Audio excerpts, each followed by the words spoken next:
사도 바울은 사람을 세 종류로 본문에서 분류하고 있습니다. 첫째는 유대인이고요, 둘째는 헬라인이고요, 이방인이라고도 얘기할 수 있고요, 세 번째는 그리스도인입니다. 첫째, 유대인입니다. 유대인은 굉장히 종교적인 사람들이죠. 유대인들은 표적을 구합니다. 기적이 일어나기를 원하죠. 하나님의 능력이 나타나기를 원합니다. 그래서 복음서를 보면 예수님과 유대인과의 아주 그 지속적인 갈등의 그런 장면들을 우리는 볼 수 있습니다. 유대인들이 요구하는 것은 당신이 메시아인 것을 증명하라는 거예요. 하늘에서 오는 표적을 보이라는 겁니다. 당신이 하나님의 아들이라면 하나님의 능력을 나타내 보이라는 거예요. 그런데 우리가 알다시피 예수님은 사실 많은 기적과 표적을 보여주시지 않았습니까? 귀신을 내쫓고요, 안진뱅이를 일으키고요, 소경의 눈을 뜨게 했습니다. 오병이어의 기적을 행하기도 했습니다. 물 위를 걷기도 했습니다. 심지어는 죽은 자를 살리기도 했습니다. 더 이상 무슨 기적을 더 보여줘야 하겠습니까? 그런데 선입견과 증오에 사로잡힌 유대인들은요, 예수님이 행한 기적을 인정하려고 하지 않았습니다. 사사건건 트집을 잡았습니다. 계속해서 더 크고 놀라운 기적을 요구했습니다.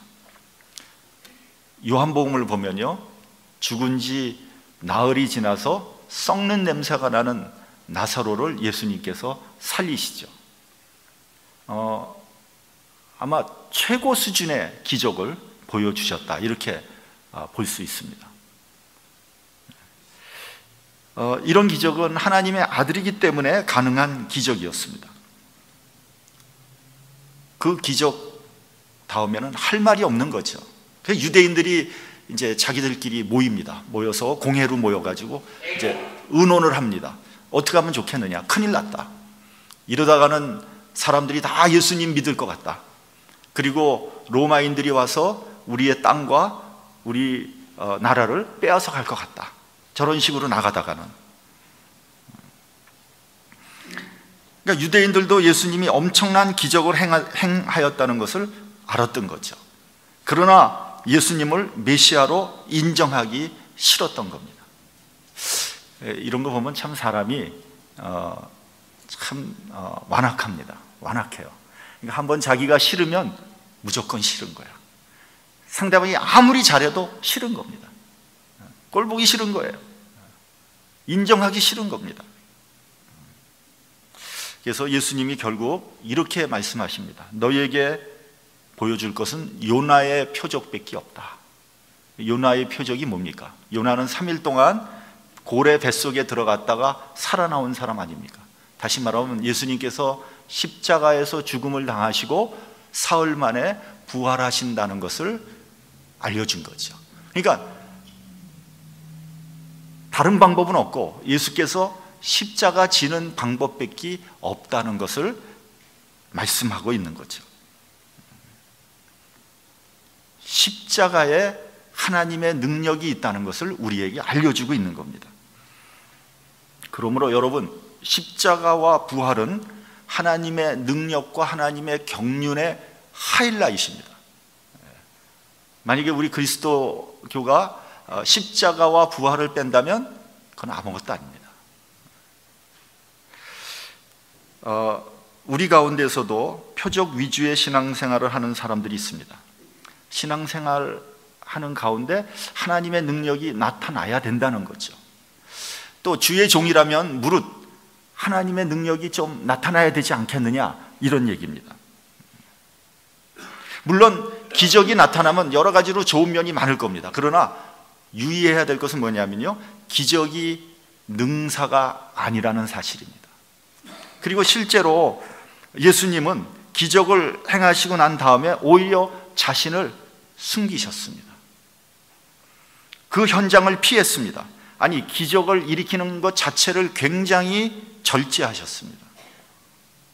왜냐하면 잘못하면 기적이 만병통치약이 될 수 있거든요. 기복 신앙으로 흐를 수 있는 이유를 제공하게 되는 거거든요. 한번 생각해 보십시오. 여러분, 고난과 환난이 우리에게 닥칩니다. 자, 환난이 닥치면은 그 환난을 우리가 신앙적으로 대처하면은 환난은 어떻게 된다 그랬죠? 환난은 우리가 지난주에 제가 설교를 했는데, 환난은 뭐를 만들어내요? 인내를. 인내는 연단을.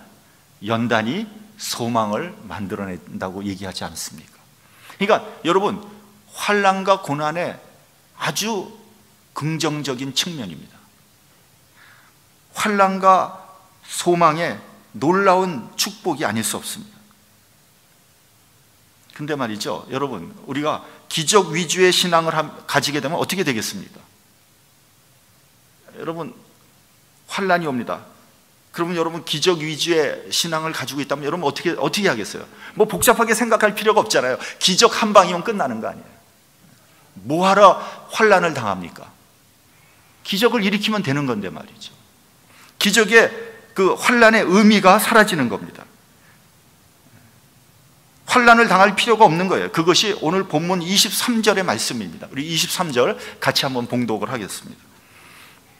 자, 시작. 우리는 십자가에 못 박힌 그리스도를 전하니 유대인에게는 꺼리끼는 것이요 이방인에게는 미련한 것이로되. 예, 여러분, 십자가에 못 박힌 그리스도는 유대인들에게는 꺼리끼는 겁니다. 도대체 뭐 때문에 십자가를 지느냐는 거죠. 더구나 십자가는 저주의 형틀 아닙니까? 생각하기도 끔찍한, 자다가도 소스라치게 놀랄 만한 그런 아주 두렵고 그런 정말 어려운, 무서운 그런 형벌 아닙니까? 그래서 유대인들이 십자가 앞에서 뭐라고 그랬습니까? 당신이 메시아라면 십자가에서 내려와 봐라. 그럼 내가 믿어주겠다. 자기도 구원하지 못하는 주제에 무슨 하나님의 아들인가 조롱했어요. 그러니까 이해할 수 없었던 겁니다. 유대인들은 이해 못했습니다. 하나님의 아들이라고 하면서 어떻게 처참한 십자가형을 받고 죽을 수 있겠는가? 말이 안 된다는 거죠. 여러분, 만약에 예수님께서 십자가에서 내려오셨다면 어떻게 되었을까요? 인류 구원의 하나님의 그 놀라운 계획이, 그 깊은 계획이 무산되고 마는 거죠. 제가 목회자의 길을 가겠다고 결심했을 때 저는 하나님 앞에 이렇게 기도했습니다.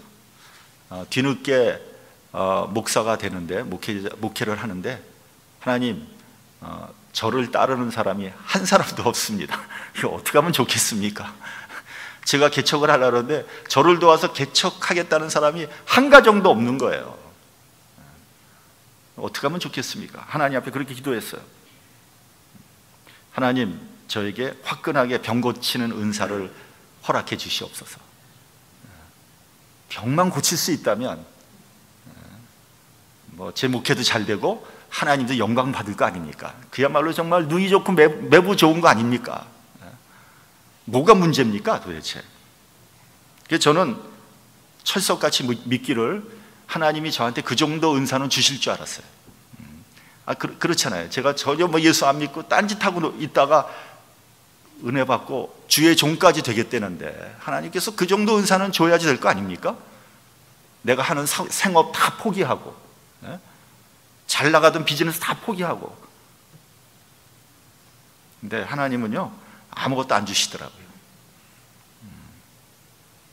근데 제가 목회를 하면서 깨닫게 됐어요. 뭘 깨달았냐면, 목회가 그렇게 간단한 것이 아니다.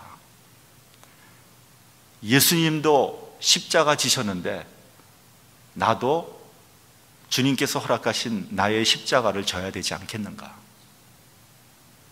여러분, 고난의 십자가를 통과하지 않고는요 주님의 제자가 될 수 없습니다. 두 번째 종류의 사람입니다. 헬라인입니다. 헬라인은 지혜를 추구하는 철학적인 사람들이죠. 철학이란 단어는 영어로 필라소피 아닙니까? 필라소피에서 필라라는 게 무슨 말이냐면 헬라어로 사랑한다는 말이에요. 소피아는 뭡니까? 지혜라는 말이에요. 그러니까 지혜를 사랑하는 사람들, 철학자들, 이런 말이죠. 헬라인들은 사색적이고 합리적이고 이성적이었습니다. 그러니까 지금 여러분 보면 지식인들의 아주 전형적인 모습이죠. 그런데 여러분, 아주 아이러니컬하게도 바울이 헬라의 수도 아테네를 갔는데 거기엔 온통 우상으로 가득 찼어요. 심지어는 이름도 모르는 우상도 있었습니다. 여러분, 지금도 우리가 그리스나 로마 지역을 이렇게 관광하다 보면 여러분들 유적들 많이 있잖아요. 그거 다 뭡니까? 그거 다 우상이었거든요. 그 우상을 위해서 어마어마하게 큰 신전을 지어놓고 그곳에서 복을 빌었어요. 그뿐만 아니라 신전에는 수많은 여사제들이 있어서 그 안에서 매춘을 했어요.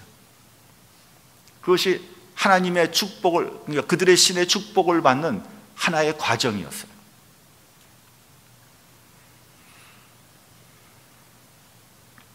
여러분, 이해가 됩니까? 그러니까 소위 지고한 선을 추구한다는 지식인들이 우상 앞에서 복을 빌고 또 그것에서 매춘을 하다니 말이죠. 그러나 그것이 인간의 우매하며 연약하며 한계입니다. 여러분, 인간이 지혜로운 것 같지만 그래서 우주선도 띄우고 달도 탐험하고 별거를 다 하지만 사실은 대단히 우매합니다. 미련합니다. 본문 20절을 보면 이렇게 말씀하고 있습니다. 지혜 있는 자가 어디 있느냐? 하나님께서 이 세상의 지혜를 미련케 하신 것이 아니뇨. 인간의 지혜가 대단한 것 같지만 사실 보잘것 없다는 거죠. 여러분, 우리나라에서도요, 공부 좀 했다는 석사, 박사들도 어떤 중요한 일을 하기 전에 고사 지냅니다. 한국에서는 그것이 일종의 문화가 됐어요. 고사 지내는 것. 그리고 그것이 어떤 무슨 예의가 됐어요. 예의. 돼지 대가리 갖다 놓고 북어 대가리 흔들어 가면서 고사를 지냅니다. 그게 전통이에요, 전통. 그래서 남들 다 절하니까 예수 믿는 사람도 그 앞에서 절을 하고 있어요. 여러분, 돼지 대가리, 북어 대가리가 어떻게 그 사업을 잘 되게 만들 수 있겠습니까? 또 이렇게 가끔 보면요, 에베레스트 같은 산을 도전하는 사람들은 반드시 그 산의 산신 앞에 고사 지내더라고요. 물론 이제 목숨을 거는 모험이기 때문에 뭔가 좀 절대적인 존재에게 좀 의지하고 싶은 그런 마음의 표현일 거예요. 그러나 있지도 않은 산신에게 제사 지낸다고 안전이 담보가 됩니까? 그러면 산에 가서 죽는 사람 한 사람도 없죠.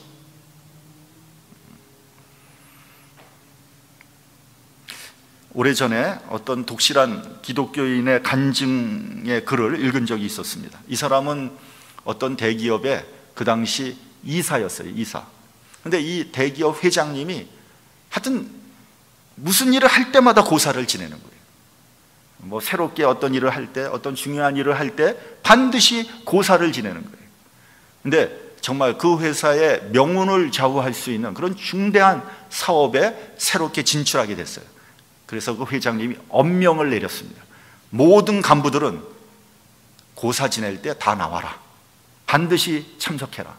그러니까 이 사람은 고민하기 시작하는 거예요. 회장님이 그런 명령을 내렸는데 고사 지내는데 안 나갈 수도 없고, 나가면 반드시 그 앞에서 절을 해야 되는데 어떻게 해야 되나. 그래서 일단 회장님이 엄명을 내렸으니까 그 고사에 참석하기로 결심을 합니다. 고사에 참석했어요. 사람들이 다 하나씩 다 그 앞에서 절을 하는 거예요. 이 사람 차례가 된 거예요. 이 사람이 내가 잘리면 잘리리라. 내가 하나님 앞에서 우상에게 절을 할 수는 없다. 그리고 그 앞에 나가서 이렇게 얘기를 했습니다. 나는 예수 믿는 그리스도인이기 때문에 이 우상 앞에 절을 할 수 없습니다. 회장님 얼굴이 불구락 푸르락 해진 거예요. 그렇게 우여곡절 끝에 하여튼 이 사람은 절을 하지 않고 그 고사는 끝났어요. 끝나고 회장님이 이 사람을 호출했습니다. 내 방으로 와라.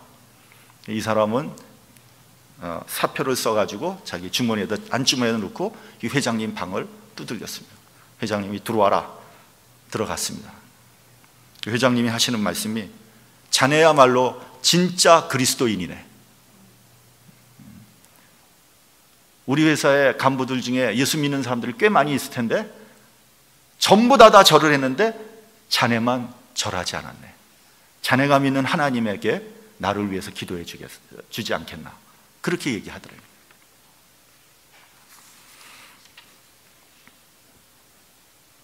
바울은 전도 여행을 하다가 헬라의 수도인 아덴에 도착합니다. 거기서 철학자들을 만납니다. 그리고 그들과 토론을 했어요. 바울이 원래 유식하지 않습니까? 그 철학적인 지식을 동원하다가 그만 바울은 철학자가 되고 말았어요. 사도행전을 보면 이렇게 돼 있죠. 너희들이 모르고 섬기는 그 신, 그 하나님을 내가 알게 해주겠다고 철학적인 방법을 동원을 했죠. 그러다가 아덴 선교에 실패하고 맙니다. 다른 지역에서는 모진 핍박이 있었는데도 담대하게 복음을 증거하고 또 교회를 세웠는데 아덴에서만은 큰 핍박이 없었는데도 불구하고 실패를 경험하게 됩니다. 그래서 바울은 의기소침해지고 위축됐어요.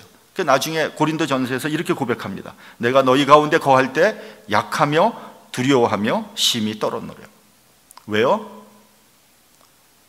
어줍지 않은 철학적인 지식을 가지고 그것을 사용하다가 비겁한 사람이 되고 마른 거예요. 그 후에 바울은 고린도전서 2장 2절에서 이렇게 단호하게 선언합니다. 예수 그리스도와 그의 십자가에 못 박힌 것 외에는 아무것도 알지 아니하기로 작정하였습니다. 무슨 말입니까? 십자가 안에 능력이 있고 진리가 있고 구원이 있다는 거예요. 십자가 안에 그 놀라운 구원의 근거가 그 안에 있다는 거죠. 그래서 여러분, 다른 방법으로는 인간을 구원할 수 없다는 것을 말씀하고 있는 겁니다. 다른 어떤 방법으로도 선교를 할 수 없다는 것을 고백하고 있는 겁니다. 다른 방법으로는 목회를 할 수 없다는 것을 말씀하고 있습니다. 오직 십자가의 도를 강조하고 있는 거죠. 여러분, 십자가 안에 기독교의 가장 핵심적인 가치가 전부 녹아 있는 겁니다. 십자가 안에 믿음이 있고 능력이 있습니다. 기쁨이 있고 고난이 있고 진리가 있고 소망이 있고 사랑이 있습니다. 그래서 여러분, 그리스도인이라면 무슨 일이 있든지 십자가를 바라봐야 됩니다. 어려움과 고난이 닥칠 때, 상처와 아픔이 있을 때, 미움과 질투와 불신이 싹틀 때에도 십자가 바라봐야 돼요. 예수님께서 왜 십자가를 지셨는지를 깊이 묵상해야 됩니다. 그리고 십자가에서 소망과 사랑을 발견해야 됩니다. 십자가가 없이는 부활의 아침이 없다는 것을 깨달아야 됩니다. 그래서 내가 당하는 그 작은 문제들이 놀라운 십자가의 은혜 앞에 사라져버리는 그런 경험을 해야 됩니다. 그런 사람이 그리스도인이라는 거죠. 여러분, 문제가 있을 때 십자가 앞에 나와서 기도하고 있습니까? 여러분이 어떤 걱정과 근심에 사로잡힐 때, 불안할 때 십자가 앞에 나와서 기도하고 있습니까? 여러분, 교회가 어려움이 닥칠 때 십자가 앞에서 기도하고 있습니까? 시험이 오고 고난이 올 때 십자가 앞에서 통곡하고 기도해 본 적이 있나요? 찬송가 138장은 이렇게 노래하고 있습니다. 십자가 십자가 내가 처음 볼 때 나의 마음에 큰 고통 사라져 오늘 믿고서 내 눈 밝았네 참내 기쁨 영원하도다. 십자가를 바라볼 때 나의 마음에 큰 고통이 사라진다는 거예요. 여러분, 그런 경험이 있어야지 그리스도인이라는 겁니다. 십자가를 믿을 때 내 눈이 밝아지는, 그래서 내 영혼에 기쁨이 넘치는 그런 경험이 있어야 된다는 거죠. 민수기를 보면요, 이스라엘 백성들이 광야에서 하나님을 원망하면서 불평을 터뜨리죠. 왜 애굽에서 이 광야로 이끌어내서 우리를 이렇게 어려움을 죽게 하느냐? 여기는 먹을 식물도 없고 물도 없구나. 그리고 하나님께서 허락하신 이 박한 식물은 우리가 싫어하는도다. 이렇게 불만을 터뜨립니다. 그때 하나님께서 불뱀을 보내죠. 그래서 많은 사람들이 불뱀에 물려 죽습니다. 그때 모세가 하나님 앞에 나와서 기도합니다. 하나님 살려주십시오. 그러니까 하나님 뭐라 그러십니까? 불뱀을 만들어서 장대 위에 달라. 불뱀에 물린 자마다 이것을 보면 살리라. 모세는 노수로 뱀을 만들어서 장대에 높이 답니다. 그리고 불뱀에 물린 자들은 그 뱀을 바라보면서 생명을 얻죠. 살아났습니다. 이 말은 무슨 말이냐면 주님의 십자가를 바라볼 때 여러분들의 문제가 해결된다는 거예요. 생명을 얻을 수 있다는 겁니다. 승리할 수 있다는 겁니다. 우리 본문 24절을 봉독하도록 하겠습니다. 본문 24절. 자, 시작. 오직 부르심을 입은 자들에게는 유대인이나 헬라인이나 그리스도는 하나님의 능력이요 하나님의 지혜니라. 부르심을 입은 자들에게는 이렇게 되어 있습니다. 나는 부르심을 입은 자들입니다. 이 말씀은 굉장히 신비로운 말씀입니다. 내가 나서서 예수님을 믿은 것 같은데 사실은 하나님께서 나를 부르셨다는 겁니다. 주도권이 하나님에게 있다는 거예요. 그래서 여러분, 하나님께서 믿음을 주셔야지 믿음도 소유할 수 있는 거예요. 하나님께서 나에게 은혜를 주셔야지 내가 은혜 받을 수 있다는 거죠. 저는 은혜 받기 전에요, 교회에 참석을 했는데 하나님의 말씀이 하나도 내 머리에 들어오질 않더라고요. 목사님의 설교가 좀 이해가 되지 않더라고요. 목사님은 뭐 정말 열을 내면서 침 튀기면서 설교하는데 그것이 무슨 소리인지 잘 모르겠어요. 제가 무식한 사람도 아니고 저도 배울 만큼 배웠는데 이해가 안 되더라고요. 하나도 모르겠어요. 소통이 안 되는 거예요. 목사님이 한국말 하는데 귀에 안 들어오는 거예요. 근데 제가 은혜 받고 나니까 하나님 말씀이 그렇게 달콤할 수가 없어요. 목사님 설교를 자꾸만 듣고 싶은 거예요. 죄송하지만 오늘도 이 자리에서 제가 지금 무슨 소리 하는지 잘 모르는 분이 있을 것 같아요. 아니, 되게 열내면서 뭔가를 얘기하는데 이 머릿속에 안 들어와요. 왜 그런지 아세요? 아직 하나님이 부르지 않은 거예요. 저는 제 나름대로 최대한 알아듣기 쉽게 설교를 하는데도 그 설교가 들어오지 않습니다. 이해가 잘 되지 않습니다. 그래서 여러분, 부름을 받았다는 것은 정말 감사요, 은혜요, 기쁨입니다. 그것을 알아야 돼요. 설교가 내 귀에 들어온다는 것은 이건 정말 엄청난 은혜입니다. 로마서 8장에서는 하나님을 사랑하는 자, 그 뜻대로 부르심을 입은 자에게는 모든 것이 합력하여 선을 이룬다고 했습니다. 부르심을 입은 자에게 그리스도는 하나님의 능력이요 하나님의 지혜입니다. 예수님께서 이 세상에 계실 때요, 제자들과 3년 동안 함께 살면서 함께 생활하셨죠. 그러고 제자들을 가르쳤어요.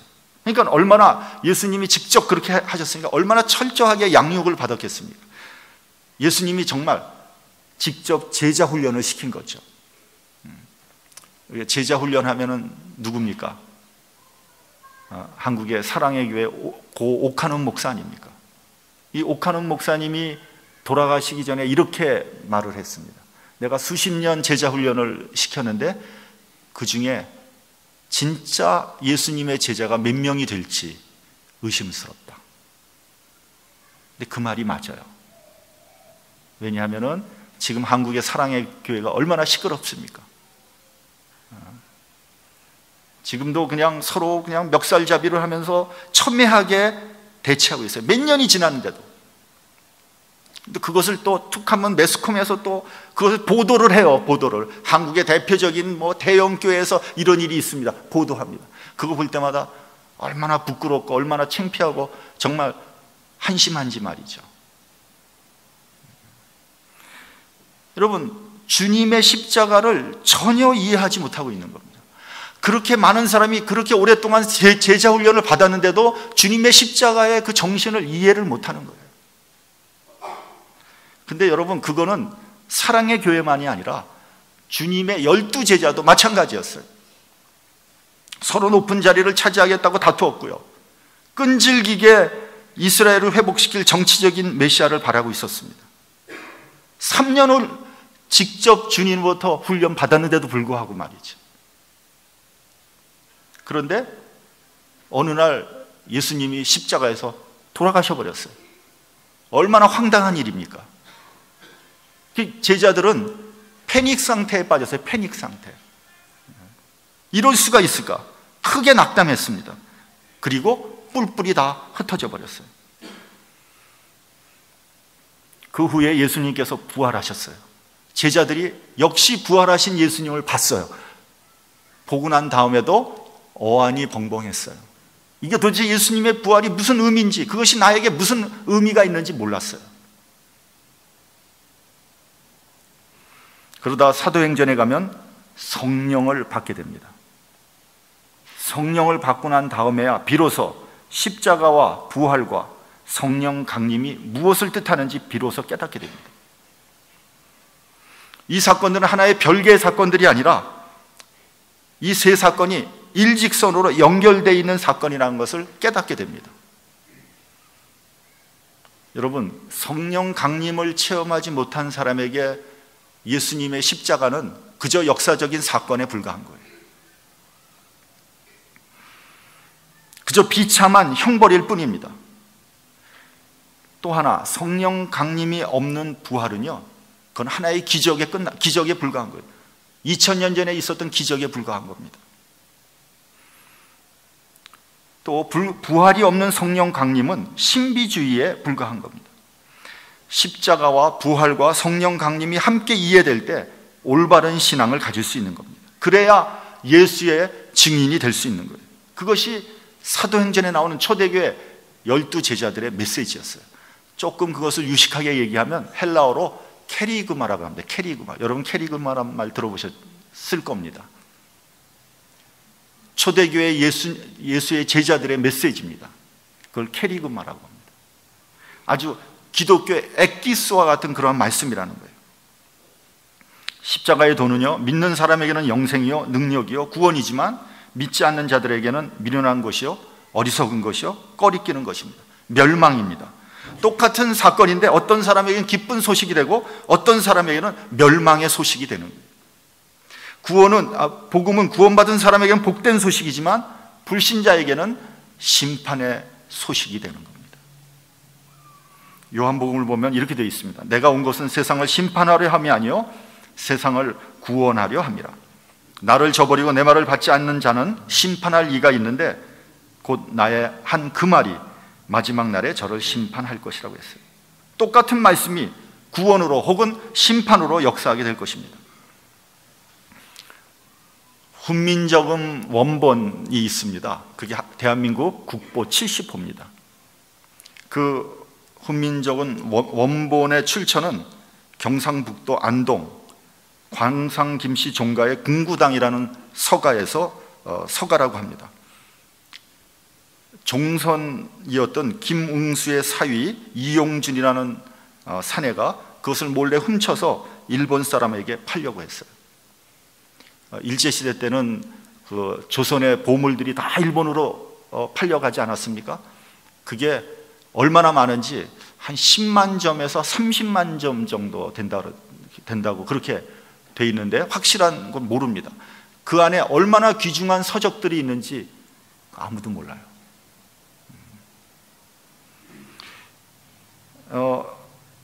1942년 일본인들이 훈민정음 원본을 사서 빼가려고 한다는 소식을 듣고 간송 전형필 선생님이 일본인이 사려는 가격의 10배를 더 주고 그 원본을 구입했어요.